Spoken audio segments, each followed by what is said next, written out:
vais prendre le texte de Jean chapitre 7 et le verset 37, qui nous servira d'ailleurs d'appui pour le partage de ce soir. La parole de Dieu déclare: le dernier jour, le grand jour de la fête, Jésus, se tenant debout, s'écria: si quelqu'un a soif, qu'il vienne à moi et qu'il boive. Celui qui croit en moi, des fleuves d'eau vive couleront de son sein, comme dit l'Écriture. Il dit cela de l'Esprit que devaient recevoir ceux qui croiraient en lui, car l'Esprit n'était pas encore, parce que Jésus n'avait pas encore été glorifié. Or, Jésus a été glorifié après sa résurrection. Vous savez que dans le livre de Matthieu, Jésus dit à Marie de Magdala: il faut d'abord que je monte vers mon Père. Et même dans Luc, il dit à Marie de Magdala: il faut que je monte d'abord vers mon Père. Et quand il a reçu du Père la gloire, le soir, il est donc revenu. Il était capable de passer par le mur, les portes étant fermées, et pourtant il n'était pas un fantôme. Jésus donc est glorifié aujourd'hui, et cette promesse qui était hier faite est devenue une réalité qui peut être accomplie. Cette promesse, c'est que le Seigneur veut donner à qui veut le Saint-Esprit. Il veut donner à qui veut l'eau vive. Nous sommes desséchés, nous sommes abattus, nous sommes désespérés. Nous avons une pléiade de problèmes, une pléthore de situations catastrophiques, fâcheuses, désastreuses. Et Jésus dit que celui qui a soif vienne à moi et qu'il boive. Et des fleuves d'eau vive couleront de son sein, comme le dit l'Écriture. Le Seigneur veut donc répandre le Saint-Esprit. Nous l'avons dit et nous le disons tous les jours. Le Saint-Esprit est une personne réelle qui est là pour vous aider. C'est pourquoi il s'appelle Parakletos en grec. Il est là pour vous défendre. Il est là pour vous soutenir. Il est là pour vous conseiller. Il est là pour vous guider. Il est là pour vous faire entrer dans la terre de votre promesse. Quand nous jetons un coup d'œil dans le livre d'Ésaïe, le chapitre 43. Ésaïe 43, quelque chose de merveilleux. Il est écrit à partir du verset 18. Ne pensez plus aux événements passés et ne considérez plus ce qui est ancien. Voici, je vais faire une chose nouvelle sur le point d'arriver. Ne la connaîtrez-vous pas? Je mettrai un chemin dans le désert et des fleuves dans la solitude. Donc le Saint-Esprit est aussi là pour ceux qui se sentent seuls, ceux qui ont besoin de compagnes, de compagnons, de mari, d'épouse. Le Saint-Esprit est là pour vous. Et plusieurs ne l'ont pas souvent su. C'est vrai, on a toujours restreint le Saint-Esprit à ces mouvements qu'on voit à l'église pendant la manifestation de Dieu, à ces, je n'ai pas envie de dire ces transes, hein, je préfère dire une expression camerounaise, ces tremblements que les gens expérimentent pendant les cultes. Et on croit que c'est ça le Saint-Esprit, ces frissons. Non, non, le Saint-Esprit est là pour tous ceux qui ont soif d'un changement dans leur vie. C'est lui l'esprit du renouveau. C'est lui l'esprit du renouveau. C'est lui l'esprit du changement. C'est lui l'esprit de la métamorphose glorieuse. Il dit qu'il va mettre un chemin dans la solitude. Il va mettre un chemin dans le désert et des fleuves dans la solitude. Quiconque se sent donc seul, l'Esprit de Dieu est là pour vous. Je vais prendre un autre exemple. Toujours dans Ésaïe, le chapitre 51. Il est écrit au verset 3. Ainsi l'Éternel a pitié de Sion. Il a pitié de toutes ses ruines. Il rendra son désert semblable à un Éden. Quelqu'un qui vivait dans le désert, que ce soit le désert financier, le désert matrimonial, le désert relationnel, le désert dans ses affaires. Le Seigneur vient pour rendre votre désert semblable à un Éden et sa terre aride en un jardin de l'Éternel. La joie et l'allégresse se trouveront au milieu d'elle, les actions de grâce et des chants des cantiques. Voilà ce que le Saint-Esprit fait dans la vie de quiconque nous écoute. Même ce soir, vous qui nous écoutez, si vous entendez la voix du Seigneur, n'endurcissez pas votre cœur parce qu'il est là pour le faire pour vous. Je vais prendre un autre exemple, toujours dans le même Ésaïe. Ce soir, je crois que Dieu nous parle beaucoup par Ésaïe finalement. L'Esprit du Seigneur, l'Éternel est sur moi, car l'Éternel m'a oint pour porter une bonne nouvelle aux pauvres. Quand l'Esprit de Dieu vient sur un homme de Dieu, comme il est sur moi en ce moment, il vient pour que les pauvres reçoivent une bonne nouvelle. Et quelle bonne nouvelle peut-on donner à quelqu'un qui est pauvre? C'est de lui dire, voilà, tu étais dans le chômage, tu as un emploi. Ou alors, voilà, une entreprise, une activité commerciale génératrice de revenus que tu peux entreprendre. N'oubliez pas que c'est le même Dieu qui dans Jérémie, que c'est moi l'Éternel qui... qui t'enseigne. Dans Ésaïe 48, pardon, le verset 17, toujours Ésaïe. C'est moi l'Éternel qui t'enseigne pour ton profit. Donc le Seigneur enseigne le profit. Il dit donc que l'Esprit du Seigneur, l'Éternel, est sur moi afin d'annoncer une bonne nouvelle aux pauvres. Il m'a envoyé guérir ceux qui ont le cœur brisé. Quels que soient les brisements dans votre cœur. Votre cœur est brisé à cause d'une séparation. Votre cœur est brisé à cause du non-accomplissement. À cause d'une attente hyper prolongée. Votre cœur est brisé parce que vous êtes en prière par rapport à une situation et votre espoir ne cesse d'être différé. Votre cœur est brisé parce que vous êtes rejeté. Votre cœur est brisé parce que vous avez été trahi ou vous vous sentez trahi. L'Esprit du Seigneur vient pour guérir ceux qui ont le cœur brisé, pour proclamer aux captifs la liberté et aux prisonniers la délivrance. Tous ceux qui sont sous le joug de la captivité, qui ploient sous les chaînes de la captivité, qui sont dans des prisons occultes et même dans des prisons physiques. Je fais un clin d'œil à ceux qui nous écoutent depuis la prison centrale de Yaoundé Nkondengi et de toutes les autres prisons par ailleurs dans le monde.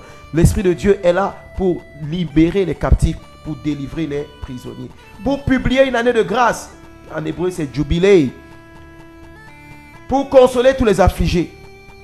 Pour accorder aux affligés de Sion, pour leur donner un diadème, c'est-à-dire une couronne au lieu de la cendre. Une nuit de joie au lieu du deuil. Un vêtement de louange au lieu d'un esprit abattu. Chers amis auditeurs, voilà ce que l'Esprit de Dieu fait. En Christ, il n'y a donc pas de souffrance en réalité. Vous n'êtes pas né de nouveau pour souffrir à nouveau. En Christ, il n'y a pas de misère en réalité. Dieu ne vous appelle pas à la misère, mais il vous appelle au ministère. Et comme les anglophones disent, He brings you out of the mortuary to bring you into the sanctuary. Il vous sort de la morgue pour vous amener au sanctuaire. Voilà ce que Dieu fait. Voilà ce que l'Esprit de Dieu fait. C'est une réalité. La raison pour laquelle plusieurs souffrent, la raison pour laquelle certains passent par des moments difficiles, c'est parce qu'en réalité, ils n'ont pas de communion avec l'Esprit de Dieu. Cela ne veut pas dire que le malheur n'atteint pas souvent le juste, comme Psaume 34, 20 dit, mais l'Éternel en délivre toujours justement. Lorsque vous marchez avec l'Esprit de Dieu, peu importe les assauts du monde des ténèbres, je me souviens de ce passage toujours d'Ésaïe. Dieu nous parle beaucoup par Ésaïe ce soir. Ésaïe, le chapitre 54 et le verset 15, il est écrit, si on forme des complots contre toi, cela ne vient pas de moi. Et quiconque se lèvera contre toi, tombera sous ton pouvoir. Donc en réalité, on peut former des complots contre vous. En réalité, l'ennemi peut se lever contre vous. Les vents contraires peuvent se lever contre vous. Mais quand vous êtes avec Dieu, vous avez toujours la victoire. Voilà l'œuvre de l'Esprit de Dieu. Et voilà donc les attentes qui sont les nôtres. Ayant fait cette découverte et d'autres, nous engageons donc avec beaucoup d'hardiesse, avec un courage et une confiance, une foi inébranlable, cette croisade pénielle pour dire à quiconque verra la face du Seigneur, votre âme sera sauvée et votre vie ne sera plus la même. Venez nous rencontrer demain à 17h à la soirée pénielle. Plusieurs ont des témoignages. On a une kyrielle de témoignages. Des malades qui sont guéris instantanément. Des paralytiques qui se lèvent et marchent. On a des gens qui ont des cancers qui sont guéris. Des attentes prolongées d'emploi. Des dossiers qui étaient bloqués qui sont débloqués. Nous avons des cas extraordinaires et on n'a même pas encore commencé. On n'a même pas encore commencé. Péniel, c'est un concept d'à peine un mois. Péniel sur les ondes, c'est à peine quelques jours. C'était la semaine, dimanche, il y a 2 semaines que nous avons commencé. Donc il y a 2 dimanches que nous avons commencé, en fait. Donc nous sommes pratiquement soit au 10e jour aujourd'hui, ou alors au 11e ou au 12e jour.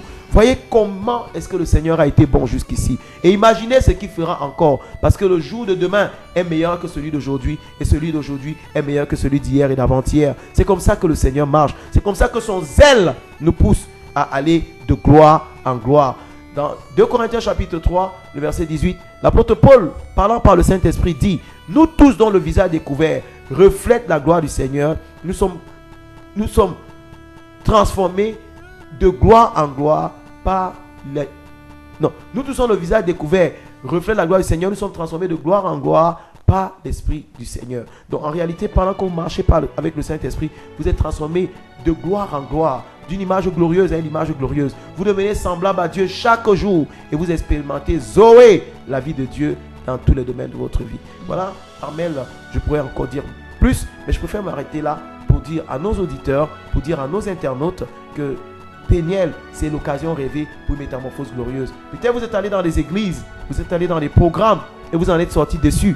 Venez essayer le Dieu de Péniel et nous vous garantissons que vous ne serez forcément pas déçus. Premièrement, je voudrais dire à quiconque nous écoute aujourd'hui que la sécheresse est d'abord un mal spirituel avant de se matérialiser physiquement. Nous voyons la première crise de pauvreté, la première crise financière, ou la première crise dans la vie, n'est-ce pas, dans le développement d'un individu, dans Genèse chapitre 3, lorsque Adam a été chassé du jardin d'Éden. C'est alors que commença la misère, parce que avant qu'il ne soit chassé, quand il était encore dans la plénitude de Dieu, en réalité, il ne connaissait pas la misère. Mais c'est après être chassé qu'il devait maintenant travailler péniblement, et c'est à la sueur de son front qu'il devait manger, et que la terre devait lui produire des ronces, et il serait difficile, n'est-ce pas, de pouvoir prospérer. Donc, c'est assez illustrateur, c'est assez démonstratif de ce qui se passe dans la vie des hommes. Que chacun sache donc que si vous avez n'importe quel problème sur le plan physique aujourd'hui, c'est parce qu'il y a d'abord un mal-être sur le plan spirituel. Et lorsque celui qui s'appelle l'eau de vie, le Saint-Esprit de Dieu, vient en vous et que vous le buvez, vous n'avez plus soif, c'est-à-dire que vous sortez de cette séparation spirituelle. Romains 3, 23 dit: tous ont péché et sont privés de la gloire de Dieu, mais ils sont gratuitement justifiés au moyen de la rédemption par le sang de Jésus-Christ. En réalité, quand le Saint-Esprit revient dans votre vie, il commence à travailler d'abord la chose sur le plan spirituel, et bien évidemment, il y a des corollaires, il y a des conséquences sur le plan physique. Ceci donc étant dit, si donc vous voulez sortir de la sécheresse, mais il n'y a plus une question de chapelle qui se pose. Il n'y a plus une question de chapelle qui se pose. Dans Matthieu chapitre 11, le verset 28, Jésus dit: venez à moi, vous tout ce qui est fatigué et chargé, et je vous donnerai du repos. Prenez sur vous mon joug et recevez mes instructions, car je suis doux et humble de cœur. Mon joug est aisé et mon fardeau est léger.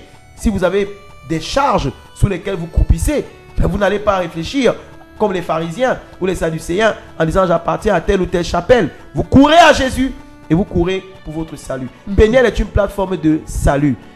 Péniel est inspiré de Genèse 32, 30. C'est Jacob lui-même qui dit: j'ai vu l'Éternel face à face et mon âme a été sauvée. Nous mettons le peuple face à Dieu et non face à une religion. Nous mettons les gens face à Dieu et non face à une église. Nous mettons les gens face à Dieu. Nous mettons leurs problèmes, leur situation face à Dieu. Toi qui m'écoutes ce soir, comme il est écrit dans Hébreux, le chapitre 4, si tu entends ma voix, n'endurcis pas ton cœur. Ça ne sert à rien, car qui sait, c'est peut-être demain le jour de ta visitation. Viens rencontrer Dieu.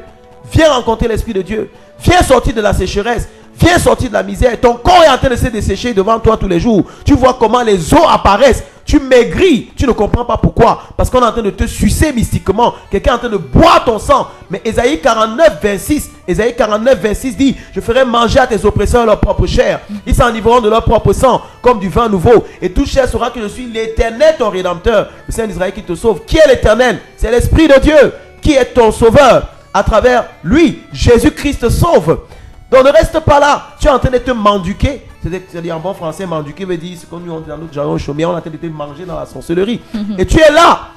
Et tu es en train de mettre comme par avant ta religion ou alors ta chapelle. Ce n'est plus l'heure des chapelles. Dans Jean 4, Jésus dit au verset 24, verset 23 déjà: l'heure vient où ça ne sera ni sur cette montagne, ni à Jérusalem où on adorera le Seigneur. Car le Seigneur cherche des adorateurs qui vont l'adorer, mais en esprit, en vérité. Au verset 24, Jésus dit à la femme samaritaine: Dieu est esprit, et il veut que ceux qui l'adorent, l'adorent en esprit et en vérité. Nous sommes à l'heure de la vérité, et nous sommes à l'heure de l'adoration en esprit. Quand tu sens que la voix du Seigneur t'appelle quelque part, tu te lèves et tu vas chercher, alors tu vas recevoir ta délivrance.